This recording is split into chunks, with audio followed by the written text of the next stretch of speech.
Praise lot. దేవాతి దేవునికి వందనాలు. ప్రభు నామమున మీ అందరికీ నా ప్రత్యేకమైన వందనాలు, శుభాలు తెలియజేస్తున్నాను. ఈ దినము కొరకు ఏర్పాటు చేయబడిన దేవుని వాగ్దానము యెహోషువ గ్రంథము 1వ అధ్యాయము 9వ వచనము. నేను నీకు ఆజ్ఞ ఇచ్చి ఉన్నాను గదా, నిబ్బరము కలిగి ధైర్యముగా నుండుము, దిగులు పడకుము, జడియకుము. నీవు నడుచు మార్గం అంతటిలో నీ దేవుడైన యెహోవా నీకు తోడయుండును. దేవుని నామానికి మహిమ కలుగునుగాక. ఈ ఉదయకాల సమయంలో సర్వ సృష్టికర్త అయిన నీ తండ్రి నిన్నాశీర్వదించి గొప్ప వాగ్దానాన్ని నీకు అందిస్తూ ఉన్నారు. హల్లెలూయా.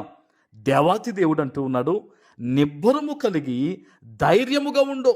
ఈరోజు నీకున్న కొన్ని బలహీనతలను బట్టి ధైర్యంగా ఉండలేకపోతున్నావు కదా. జీవితం ఏమవుతుందా, రేపన్న రోజు నా పరిస్థితి ఏంటా, అసలు నేను ఏ మార్గంలో ఉన్నాను అని అనేక రకాల బాధల మధ్య నీవు ఉన్నావు కదా. ప్రభు నీతో మాట్లాడుతూ ఉన్నాడు, నిబ్బరము కలిగి ధైర్యంగా ఉండు, దిగులు పడకు, జడియొద్దు అంటున్నాడు. ఏ విషయంలో కూడా నువ్వు దిగులు పడొద్దు. నువ్వు దిగులు పడడం ద్వారా నీ ఆరోగ్యము క్షీణిస్తుందే కానీ పరిస్థితి మారదు. మరేం చేయాలి? దేవుని బిడ్డలుగా మనకి ఉన్న ప్రతి దిగులు, ప్రతి బాధ అది ప్రార్థనలో పెట్టాలి. దేవుని పాదాల వద్దది పెట్టాలి. అవి మన మీదే ఉంచుకొని మన లోపలే దాచుకుని దిగులుతో, భయముతో మన జీవితాన్ని పాడు చేసుకోకూడదు. ఈరోజు నీ జీవితం అలా ఉండకూడదనే ప్రభు నీతో మాట్లాడుతున్నాడు. నువ్వు దిగులు పడొద్దు, నువ్వు జడిసిపోవద్దు, వాటిని నా ప్రార్థన నా దగ్గర పెట్టని చెప్పేసి ప్రభు చెప్తూ అంటున్నాడు. నీవు నడుచు మార్గం అంతటిలో, నువ్వు నడుచు మార్గం కొంతటిలో అంటున్నాడు దేవుడు, అంతటిలో అంటున్నాడు ఆయన. నువ్వు ఏ ఉద్యోగంలో ఉన్నావో, వ్యాపారంలో ఉన్నావో, ఎలాంటి పరిస్థితుల మధ్య ఎక్కడ నువ్వు ఉన్నావో దేవుడు అవన్నీ చూసిన వాడిగా ఉండి ఆ రోజు యెహోషువతో మాట్లాడిన మాటే ఈరోజు వాగ్దానం ద్వారా నీతో మాట్లాడుతున్నాడు ఆయన. నీవు నడుచు మార్గం అంతటిలో నీ దేవుడైన యెహోవా నీకు తోడై ఉంటాడు. ఆమేన్. హల్లెలూయా. గొప్ప సంతోషించాల్సిన దినం ఈరోజు నీ జీవితంలో. నీ మార్గంలో ఎవరుంటారంట? నీతో దేవుడు ఉంటాడట తోడు. ఆమేన్.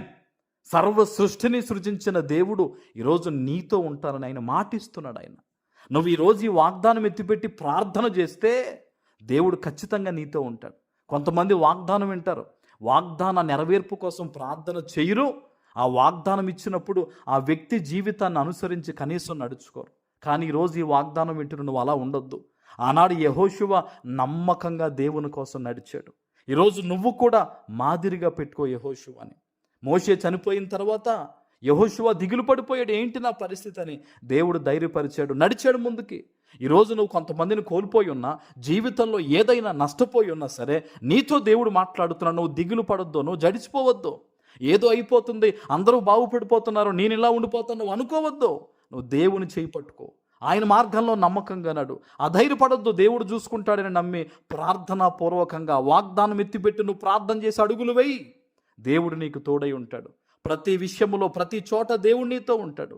నువ్వు ప్రార్థన చేసినప్పుడు ఆయన ఖచ్చితంగా నీకు మార్గాన్ని చూపిస్తాడు. ఈరోజు దేవుడు అద్భుతంగా నీతో మాట్లాడుతున్నాడు. భయపడొద్దు, ప్రార్థన చేయి.